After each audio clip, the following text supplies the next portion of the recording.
are a snack, and I mean that literally, but watch out, some bite back. Against all odds, Peter Parker has turned into a vampire before. I'm not talking about 616 Peter. It's been directly said in that universe that he can't turn into a vampire because his blood is radioactive, but it would be fun to explore, and thankfully Marvel writers like to have fun. The Spider-Man of Earth 15,901 turned into a vampire. Unfortunately for him, he was caught by the Inheritors, a family of human leeches that fed on his life force. He didn't look like he handled the vamp transformation very well anyways. This Peter was green and beat up, and just overall Peters have looked better. In Spider-Man Volume 4 number 7, there's a full page burst of light, and the text explains that the leech that fed on Peter was destroyed, and so every Peter life he'd fed on was resurrected. So welcome back, Vamp Peter. Technically, every Marvel hero and villain and person on the Earth has turned into a vampire, even you. There was one Earth that really descended into disaster.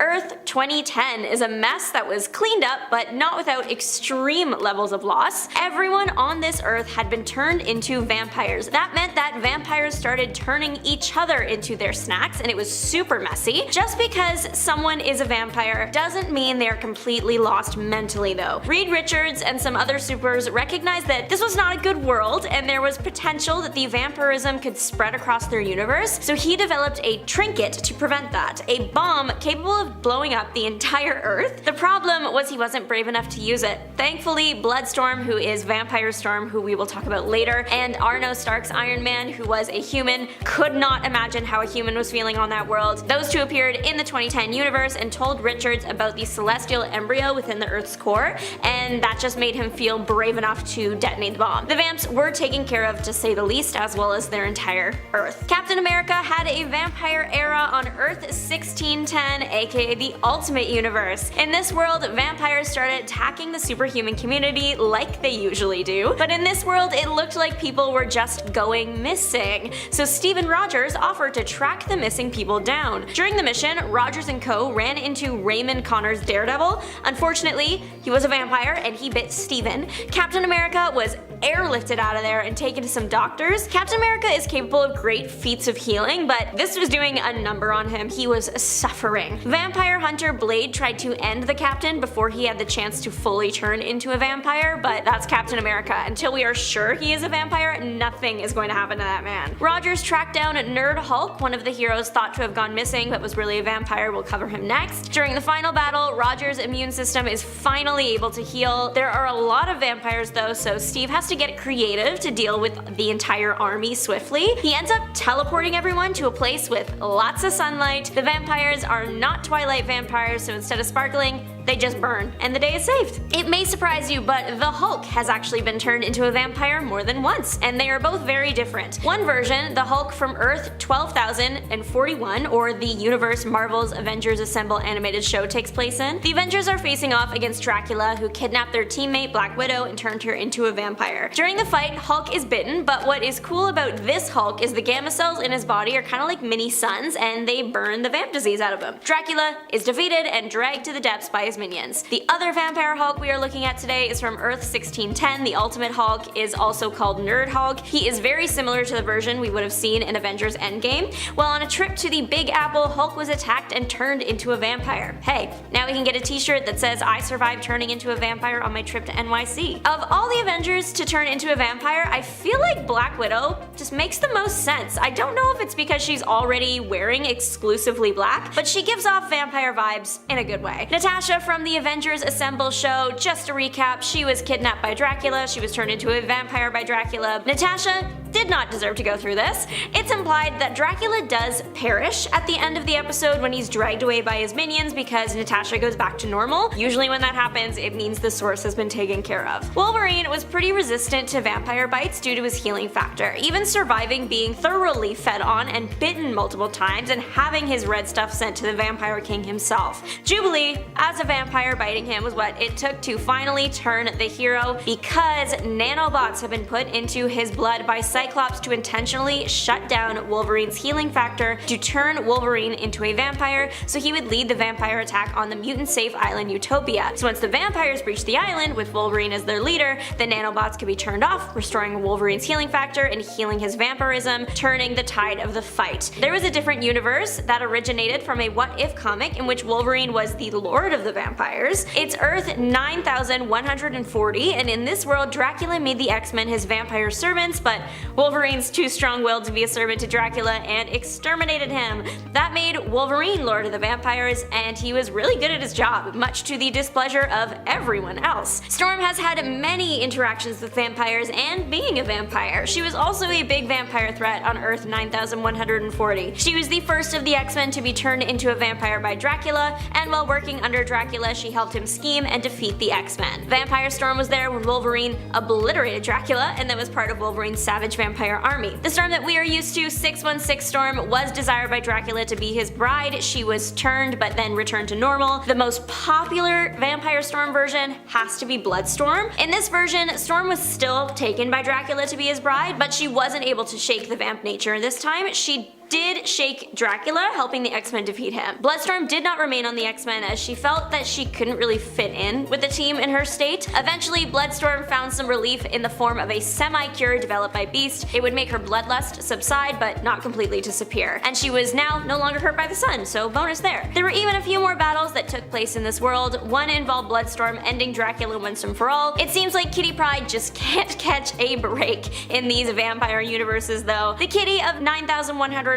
wasn't really a major player until she was gone, but the Kitty of 1298, she had a bit more to do. She interrupted Bloodstorm's prison break, and her plan went as poorly as it possibly could have. She planned to permanently stop Bloodstorm. She would rather have a deceased friend than have to see her in a vampire state. Unfortunately, Kitty soon got to feel firsthand what living in a vampire state was like. She hesitated while trying to eliminate Bloodstorm. She was turned into a vampire, Storm's first turn too, so a big milestone for both of them. Kitty's mind was under Storm's control, and the pair stayed on the X-Men for a long time. There was a moment where Bloodstorm was taken over by the Goblin Queen. When that happened, Kitty had to escape. She ended up finding Sebastian Shaw, and then she ended up becoming the Hellfire Club's Black Queen. Gambit was another one of Bloodstorm's victims, or at least that's how he sees it. The Gambit of Earth 1298 was the leader of the Thieves Guild. It's a criminal secret society. They go on lots of trips and missions. On one of those trips, Gambit ran into Bloodstorm. The pair joined forces. However, while working as a team, Gambit was fatally wounded. One thing could save him. Bloodstorm didn't want to do it, but Gambit requested that she bite him, so she did. Again, she didn't really want to, but he insisted. Then guess what? Once he was a vampire, he resented her just a little for turning him into a vampire. 1298 Gambit went on to adopt a daughter and ended up settling down with his wife Belladonna and new daughter in New Orleans. The settling didn't last long. Pretty soon, Gambit joined Havoc's team called Six, no correlation to the Broadway musical. In the big final battle against Dracula, Gambit and his daughter escaped, and it's now unclear where they are. Jubilation Lee famously became a vampire when she lost her mutant status, so from one thing to another for this girl. Jubilee had just left the New Warriors, so she was looking for something to do. She traveled to the West Coast and then got way more than she bargained for when a person showed up with a bomb that contained vampire blood. The purpose was to make the person and the bomb go boom and then get the red everywhere and infect a bunch of people and mutants with vampirism. As a vamp, she turned Wolverine, as we heard about before, and she was part of the army he led to attack Utopia. That didn't work out, and she was put in jail until she could be cured. She ended up out of jail, but still a vampire, and she met up with the MCU's version of the Cullen family, the Forgiven, vampires that have learned to resist the pull of human blood just enough so they could live normally. She also received some healing red from Wolverine that would help her keep up the resistance. During this period of her life, she adopted a child and rejoined the X-Men. Things are really looking up for her, and to top it all off, she is soon cured of her vampirism. She had been using a medallion to protect herself from sunlight, but the medallion was destroyed, so Quentin Quire sacrificed the fragment of the Phoenix Force he had to cure her, and as a nice little bonus, he restored her former powers too, so she was surviving and thriving. Steve Rogers was Iron Man. It's wild to think, but completely true. We'll cover all that and even more heroes that have donned the iconic armor over the years, and superheroes you never knew who became Iron Man. What if the Punisher was Iron Man? Wonder no longer. Marvel answered that question in What If 28 to 29. Frank Castle was a S.H.I.E.L.D. employee and was given some of the super soldier serum by President Rogers. A fake Captain America though, a liar. Castle's job was to take out superheroes, fighting the likes of Spider-Man and more. The fight against the Atlantean was too difficult for the Punisher, so Tony Stark created a special suit of armor to give him a leg up, and it was of course the Iron Man armor, this time in Punisher's colors. And Frank Castle officially took up the Iron Man identity. His Iron Man armor was very similar to the Mark III. Upon discovering the real Cap when he went after the Atlantean again, Frank switched sides, joining Captain America's New Avengers. And next up, let's address the advertised event, Captain America as Iron Man. Captain America has become Iron Man a few times across media. In Marvel's Contest of Champions, after the events of Civil War, he works Tony's Arc Tech into his suit and shield. In Bullet Points, the super soldier program never actually went forward, and instead they went with Project Iron Man, surgically grafting Steve to the suit. But for this video, we'll cover the time Steve put on a Tony-made suit in Avengers Volume 5 issue 44. This was right at the end of the Time Runs Out event, which was right before 2015's Secret Wars. The reason Steve donned the machine was because he wanted to be on a completely equal footing to Tony when he fought him 6 feet under. Because yeah, Steve is an excellent fighter, but one of them can fly, and that's not fair. In this story, the world was dying. The heroes were doing everything they could to save it, but Tony knew that they were more likely to fail than to succeed. He was telling everyone that they could do it because he believed with more time they actually could, but he knew in his heart that he was lying. Steve was very mad at Tony for this. He called him a liar, and the pair fought until they both perished. Luke Cage was outfitted with his own Iron Man armor in Venomverse War Stories. His suit is blue and gold, and there really aren't that many pieces, just the helmet, the gloves, and the boots. I mean, if your body is already invulnerable, why weigh yourself down with more metal? Unfortunately, Iron Cage of Earth 44,173 was short-lived, his only appearance being in that War Stories comic. In an unspecified universe, Howard the Duck is Iron Man. Thoughts and prayers to them, I fear they need it. In Howard the Duck Volume 6 Issue 1, the Wizard of the Prime Marvel Universe is telling Howard all about the nexus of all realities and opens a window that shows off a bunch of them. Cyclops is there, but with a vertical visor. Evil Squirrel Girl is there, and of course, Howard the Iron Duck. It's unclear if this Howard the Iron Duck is just the Iron Man for this world, or also their Tony Stark. There is a building in the back that looks like it says Stark, Howard Stark the Iron Duck, named longer than his time on panel. There was another Iron Duck from Marvel's Lego Marvel Superheroes. Wolverine briefly wore the Iron Man suit during the Old Man Logan arc. The US and the world are completely destroyed here, and all Logan wants to do is live out the rest of his days with his family. Unfortunately, the Hulk gang, who are evil, need to collect rent soon or Logan's family will be no more. To get the money needed, Wolverine must embark on a cross-country trip with Hawkeye that ends in heartache and pain because this is a Wolverine story after all. The Red Skull had been taking trophies from each hero fallen, and one of those trophies was the remains of the Iron Man armor. After defeating Red Skull, Logan escaped by donning the red and gold and flying 36 hours with the hard-earned cash. Unfortunately, he lost the suit along the way as it ran out of fuel, and he also lost his family in the end because the Hulks came for payment early. There really isn't a happy ending here, but it was certainly a cool moment to see Iron Logan.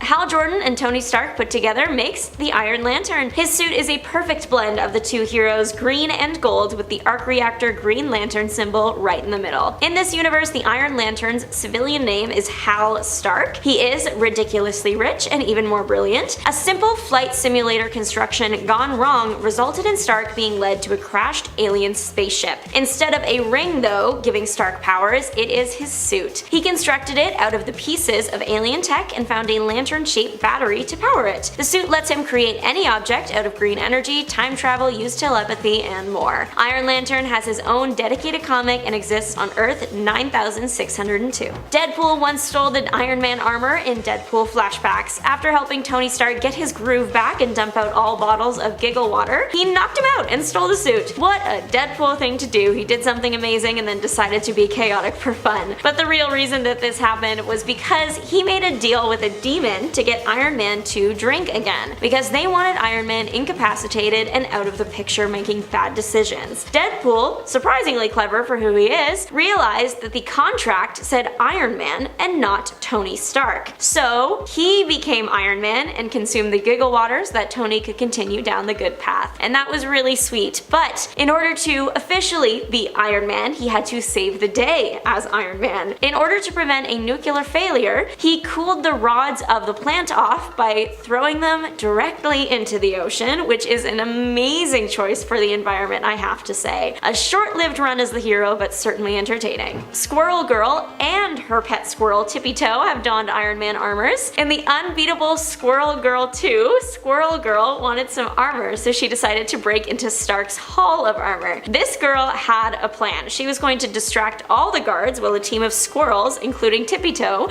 ran in and stole as many pieces as they could. Putting on the helmet, she commanded it to create the perfect suit for her because she can't just wear one of Tony's because of, her tail. The suit looks great, but again, with the tail, imagine getting hit with that. Already on its own, it would hurt, but now that it's literally covered in hard Stark tech, you'd be knocked into next week for sure. Tippy Toes also got armor in this comic, but his was a bit different. It was just a helmet and glove fused together, which looked a little bit ridiculous and kind of very Addams Family, if I'm being honest. Tippy Toes' armor from the game Avengers Academy is very different. He got this armor after Squirrel Girl asked Tony to make it. Since it's actually a custom Tony Stark armor, it fits Tippy Toe perfectly and is designed to look like a squirrel. Warp World gifted us with an epic version of Iron Man. Alright, it is quite the mashup of heroes, so I hope you are sitting down for this. Technically, in this world, already merged together were Black Panther and Ghost Rider, making Ghost Panther, and Iron Man and Thor, making Iron Hammer. Thor Iron Man is already cool on its own, but then the Soul Stone cracked and the universe folded in on itself again. While that was happening, Ghost Panther and Iron Hammer were fighting, and because they were so close together, the Fallout combined these 4 heroes into one, making Ghost Hammer. That means that this one hero had all the powers, gadgets, and tech of Iron Man, Black Panther, Ghost Rider, and Thor, and that's crazy. I love it when comics have fun. Look at his armor, the Black Panther helmet with the Thor hammer, iconic. But then, if you can believe me, we add even more heroes to the mix. Doctor Strange and Captain America had been merged, and they also joined this beautifully Frankenstein hero,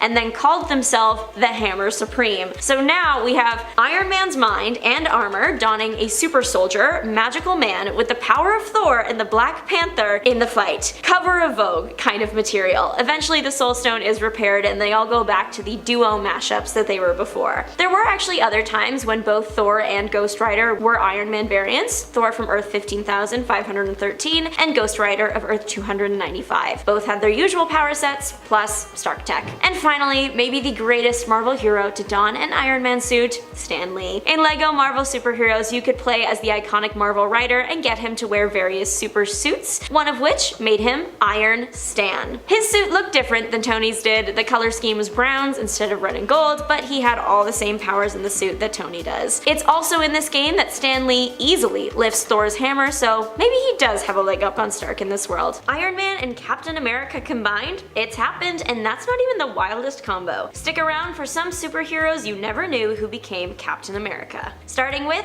the Silver Surfer. Or should I say, Captain Cosmos, Guardian of the Universe. He comes from the limited series Tarot from 2020. Some magical tarot cards with all our favorite heroes drawn on them were accidentally cut in half and thrown around. While cards flying would normally be more of an inconvenience than an issue, these were, again, magical. So when the pieces landed, the cards that landed together made a new hero. The top half of Surfer's card connected with the lower half of Cap's, and boom, Captain Cosmos is born. The way he acts implies that the Silver Surfer is in control. He's just added Cap's look on top of his usual deal. He appears to still have all the same powers that the Silver Surfer does when he fights. But who connected with the other half of Cap's card? Well, that would be the Hulk. So now let me introduce Major Gamma, Protector of the People. This hero seems to have Captain America in control. He just took on Hulk's attributes. He seems a bit stronger than before, and he is as green as Elphaba. Just because Steve is in control doesn't mean Hulk always takes a back seat. In Tarot 4, Major Gamma did Hulk out and did quite a bit of damage until Captain America got a hold of himself again. So, The The heroes, they didn't stay merged forever though. It was discovered that the cards ended up in the hands of some kids, and that's why everything was so chaotic. They traded the magical tarot cards for a cool game on a tablet and put everyone back the way they should have been, but it was fun while it lasted. In Marvel Contest of Champions, Captain America and Iron Man became one, but not in the way that Silver Surfer and Hulk did. This one was less fun and more just tragedy. Marvel Contest of Champions, it's an online game with literally hundreds of playable characters, and an Iron Man teched out Captain America is one of them. This Cap goes by the name Civil Warrior. His Earth's Civil War ended very different than what we are used to. Tony Stark did not survive the fight this time, and even though Cap was fighting him tooth and nail, he felt very sad and guilty afterwards. In his grief, he decided to honor Iron Man by not just promising to make sure a fight like Civil War never happens again, but he also decked himself out in armor infused with Tony's Arc tech and changed his name to Civil Warrior. So in this case, I guess Captain America became part Iron Man, but it fits enough for me. Venom has taken over many a Marvel hero in his lifetime, so it's unsurprising that Captain Venom happened. On Earth 17,084, Steve Rogers was the one to bond with Venom, and it goes surprisingly well. Steve Rogers is just such a good leader that even a feral sim can't help but stay in line.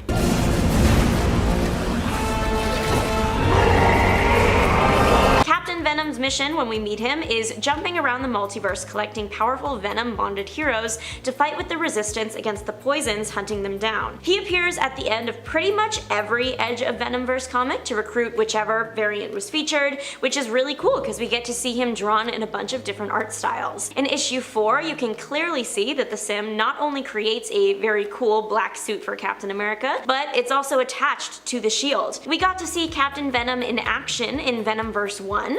Unfortunately, that was also the issue in which he was outmatched by a poison-infused Hulk and captured. He put up a serious fight though. Jessica Jones from Earth TRN 988 is everything she is on Earth 616, plus the Captain America shield. Captain Jones was featured in the Variant series from 2022. It appears that this Jessica's early life was very similar, if not exactly the same, as her 616 counterpart. Their paths diverged after Jessica was free from the Purple Man. This Jessica Jones became Captain America, and she did lead the Avengers of her world, that is, until Ultron dealt a devastating blow to the team, destroying their mansion and presumably many members of the Avengers. But Captain America doesn't stay down, and she continued to fight for the greater good, even though she was dealing with so much grief. She's a great choice for the Captain America mantle. Thanks to the chemical incident, she's got all the superpowers needed to carry the weight of the world on her back. Next, Captain Alexis. I will admit that I didn't even know about this one because I didn't even know Alexis existed, and that is on me. Alexis was born out of the Ultron Pym fiasco. Pym created an anti-Ultron virus, and she was part of the 6 AIs spawned from that.